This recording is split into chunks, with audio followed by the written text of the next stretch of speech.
Boa tarde, bem-vindos ao meu canal. Hoje vamos começar a leitura do livro O Príncipe, de Nicolau Maquiavel. Meu nome é Felipe e eu gostaria de convidá-los a subscrever no canal. Se gostar do vídeo, deixe o like. Não esqueça, suporte esse canal com doações. Ative as notificações. Compartilhe esse vídeo com seus amigos. Sigam-me no Twitter, Facebook e no Instagram. Muito obrigado, vamos recomeçar. Se quiser, deixe seu comentário, faça sua pergunta. Quanto às nossas conquistas, tinha planejado tornar-se senhor de Toscana, já conquistara Perugia e Piombino, e tinha Pisa sob proteção. E como não precisava temer a França, e não a temia, porque os franceses já tinham sido expulsos do reino de Nápoles pelos espanhóis, de modo que eram eles dois que precisavam procurar sua amizade. Logo se atiraria sobre Pisa. Depois disso, Lucca e Siena logo cederiam, em parte por inveja dos florentinos, em parte por medo, e os florentinos não teriam saída. Se tivesse sido bem sucedido, e o seria no mesmo ano em que Alexandre morreu, teria camuflado tanta força e reputação que por si mesmo se governaria, e não dependeria mais da fortuna e das forças de outros, mas de sua própria virtude e poder.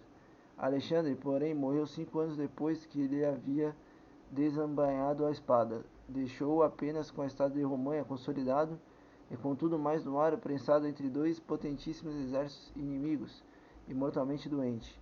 Havia no duque tanta magnanimidade e virtude, tão bem sabia como ganhar e perder os homens, e tão sólidos eram os fundamentos, que em tão pouco tempo construía para si, que se ele não tivesse aqueles exércitos em seu encalço, ou se estivesse em boa saúde, teria superado todas as dificuldades, que eram bons fundamentos que ele plantou.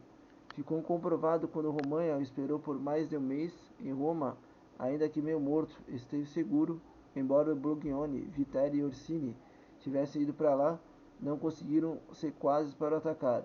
Seu duque não conseguiu fazer o papa que queria, pelo menos impediu que ele elegesse quem ele não queria. Se ao morrer Alexandre, o duque gozasse de boa saúde, tudo lhe teria sido fácil. E ele mesmo disse, quando Júlio II foi eleito papa, que havia pensado em tudo o que lhe poderia acontecer com a morte do pai e para tudo havia encontrado um remédio, só não pensara que ao morrer seu pai também lhe estaria morrendo.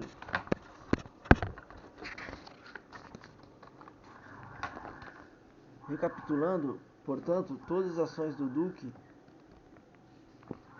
não saberia em que censurá-la. Pelo contrário, parece-me, como aliás eu fiz, dever propô-lo como exemplo a todos aqueles que com a fortuna e as armas de outrem ascendem ao poder, tendo ele ânimo forte e intenção elevada. Não poderia ter agido de outra maneira. Contrariam seus desígnios somente a brevidade da vida de Alexandre e sua própria enfermidade.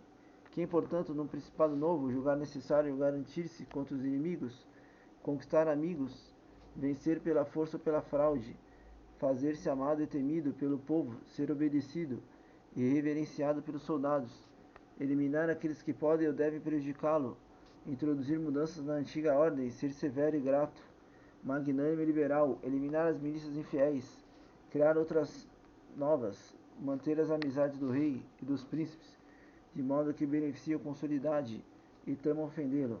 Não pode encontrar melhor exemplo que as ações deste duque.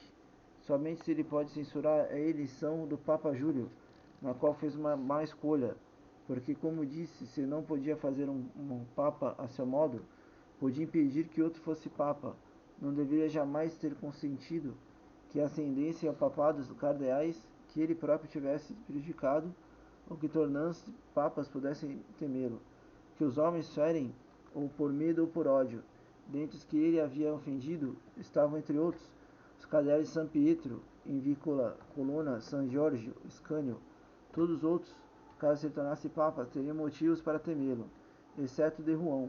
E os espanhóis, esses últimos por união e obrigações, e aquele por poder, pois tinha ao seu lado o rei da França. Portanto, o duque, antes de qualquer coisa, deveria ter criado um papa espanhol, e não podendo, deveria concordar com a eleição de Juan, e não do cardeal de San Pietro e Vincoli. Engana-se quem crê que nos grandes personagens benefícios novos fazem esquecer as velhas injúrias. O duque errou, portanto, nessa escolha, que foi a razão de sua ruína final.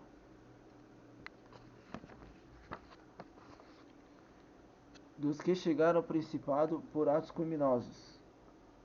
Como ainda existem dois outros modos de se passar de simples particular a príncipe, que não se devem apenas nem à fortuna nem à virtude, parece-me que não se deve deixar de abordá-los, embora um deles possa ter discutido mais amplamente, onde se tratar de repúblicas.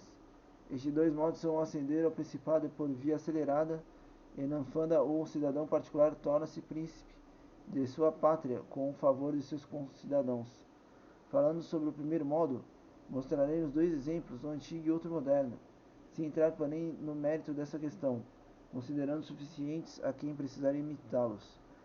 Ágatocles siciliano, não só simples particular, mas de ínfima e abjeta condição, tornou-se rei de Saracusa. Filho de oleiro, teve sempre uma conduta criminosa durante toda a vida. Contudo, por causa de polícia, conseguiu promover-se até chegar a ser pretor de Saracusa. Investido nesse cargo, decidiu tornar-se príncipe e ter pela violência e sem obrigações para com outros aquilo por consentimento lhe havia sido concedido. Tendo travado entendimentos a respeito destes, seus desígnios com Amílcar, o cartaginês, cujos exércitos acompanharam na Sicília, reuniu certa manhã o povo e o senado de Siracusa, como se tivesse que deliberar coisas pertinentes à república.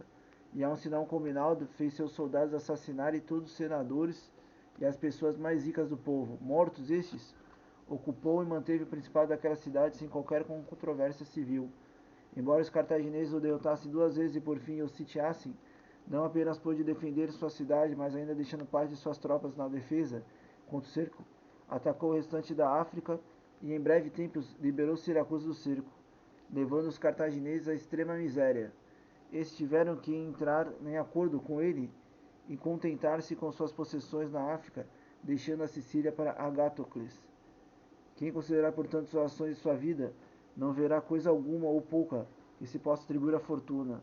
Como se disse acima, não pelos favores de alguém, mas passando por todos os postos da milícia, através de 1000 perigos e dissabores, chegou ao principado e depois conservou em meio a tantas animosidades e perigos.